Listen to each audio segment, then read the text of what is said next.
Hi friends, അപ്പോൾ നമ്മൾ കാലത്തെ വന്നിരിക്കുന്നു. ഇന്നലെ നമ്മളെ കുളത്തിൽ നമ്മളെ ചുറ്റും മെറ്റിലൊക്കെ ഇട്ടിട്ട് നമ്മൾ വെള്ളം നിറച്ചിട്ടിട്ടുണ്ടായിരുന്നു. അപ്പോൾ ലീക്കൊന്നും ഇല്ലെന്ന് മനസ്സിലായി. അപ്പോൾ ഇന്ന് നമുക്കിതിൻ്റെ വെള്ളം കോരി കളയണം. നമ്മൾ കാലത്ത് നിന്ന് വെള്ളമെല്ലാം കോരി കളഞ്ഞു. നമ്മൾ ചുറ്റുപാടും തന്നെ ഒഴിച്ചു, മെറ്റിലൊക്കെ തന്നെ ഒഴിച്ചു. അപ്പോൾ മെറ്റിലിൻ്റെ അടിയിലൊക്കെ ഒന്ന് സെറ്റ് ആവാൻ, ആ ചെളിയൊക്കെ മാറി ഒന്ന് സെറ്റ് ആവാനായിട്ട് നമ്മൾ മെറ്റിൽ ഒഴിച്ചു. എന്നിട്ട് നമ്മൾ ബാക്കി വെള്ളം കോരി കളഞ്ഞു. ഇത് ഈ ഒരു ലെവലിലാണ് നമ്മൾ കോരി കളഞ്ഞാൽ, മറ്റും കോരി കളഞ്ഞില്ല. അപ്പോഴാണ് ഞാൻ ഒരു കേസ് നമ്മൾ കാര്യം കണ്ടത്. അതായത് നമ്മൾ ഈ രണ്ട് സൈഡിലായിട്ട് രണ്ട് ഹോള് വന്നിട്ടുണ്ട്. ഈ ഒരു സൈഡിൽ ഒരു ഹോള് വന്നിട്ടുണ്ട്, അതിനപ്പുറത്തെ സൈഡിൽ എന്തെങ്കിലും ഹോൾ വന്നിട്ടുണ്ട്. അപ്പോൾ ഈ ഹോള് നമുക്ക് ഇച്ചിരി ചാന്ത് വെച്ച് നമുക്ക് ഈ ഹോളങ്ങ് അടച്ച് കളയില്ലെങ്കിൽ ചിലപ്പോൾ വാട്ടറിലേക്ക് വരും. അങ്ങനത്തെ നമ്മൾ സിമൻറ്റും മണ്ണിലൊക്കെ എടുത്തിട്ടുണ്ട് ഹോൾ അടയ്ക്കാനായിട്ട്. ഇനി നമുക്കിത് കുഴയ്ക്കാം.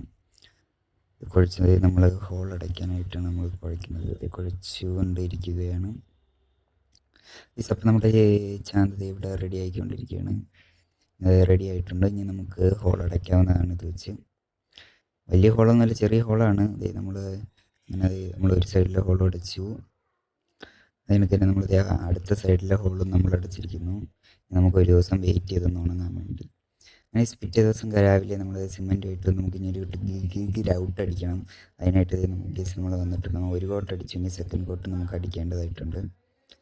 അങ്ങനെ അത് എല്ലാ കൊട്ടും ഗ്രൗട്ടെല്ലാം അടിച്ച് നമ്മൾ ക്ലിയർ ചെയ്തിട്ടിട്ടുണ്ട്. ഇനി ഇത് ഉണങ്ങാനായിട്ട് ഒരു ദിവസം വെയിറ്റ് ചെയ്യണം. അത് കഴിഞ്ഞ് നമുക്കിനി ഇതിൽ പെയിൻറ്റ് അടിക്കണമെന്ന് നിങ്ങൾ ജസ്റ്റ് ഒന്ന് കമൻറ്റ് ചെയ്യുക. ഏത് കളർ പെയിൻറ്റ് അടിക്കണമെന്ന് നിങ്ങൾ ജസ്റ്റ് ഒന്ന് കമൻറ്റ് ചെയ്തേക്കുക. ഓക്കെ, അപ്പോൾ ഓക്കെ, അടുത്ത ദിവസം നമുക്ക് പിന്നും വരാം. ഇതിൻ്റെ ബാലൻസ് ഇട്ട് അടുത്ത ദിവസം കാണും. എല്ലാവരും ചാനൽ സബ്സ്ക്രൈബ് ചെയ്ത് ലൈക്ക് ചെയ്ത് സപ്പോർട്ട് ചെയ്തേക്കണേ.